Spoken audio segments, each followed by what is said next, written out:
জি, আপনি কি অসীম ভাই? জি আমি আচ্ছা, আমি ফেসবুকে আপনার ভিডিও দেখছি। ভিডিও শেষে আমি জানতে পারি আপনি একজন খ্রিস্টান।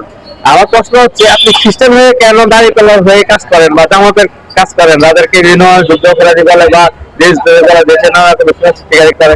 তো আপনি খ্রিস্টান হয়ে কেন একজন মুসলিম মানুষে এইভাবে কথা করেন বা তারা পছন্দ করেন? ধন্যবাদ আপনার প্রশ্ন করার জন্য। আপনার ইম্পর্টেন্ট একটা প্রশ্ন, আর এই প্রশ্নটা করা আসলে উচিত। কারণ উচিত এই কারণে যে আমি আসলে আমাদের দেশের যতগুলি রাজনৈতিক দল আছে সবাইকে স্টাডি করে দেখছি, যে তাদের মধ্যে নীতি নৈতিকতা আদর্শ বলতে তেমন কিছুই নেই।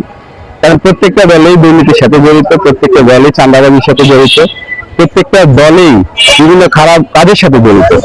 সেই জন্য সেই জায়গা থেকে ইন্সপায়ার হয়ে আমি যখন রিসার্চ করতে আসলাম বা আমি যখন এটা নিয়ে অনেক গবেষণা করলাম, তখন দেখলাম বাংলাদেশে একটা দলই রয়েছে, সেটা হলো আদর্শিক দল জামায়াত ইসলামী। আর সেই কারণে আসলে আমার জামায়াত ইসলামীকে সাপোর্ট করা।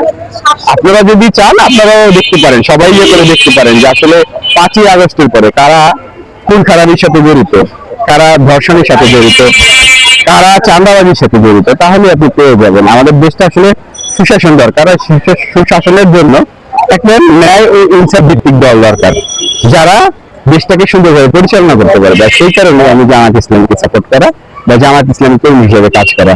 আর ন্যায় এবং ইনসাফের কথা তো অনেক দলের নিজেদেরকে দাবি করে, তো আপনি কেন তাদের মধ্যে আপনি বেছে নিলেন? অন্যরা শুধু মুখে বলে, কাজে করে না। জামাত ইসলাম কাজে করে, আর মুখে এরকম বলে না।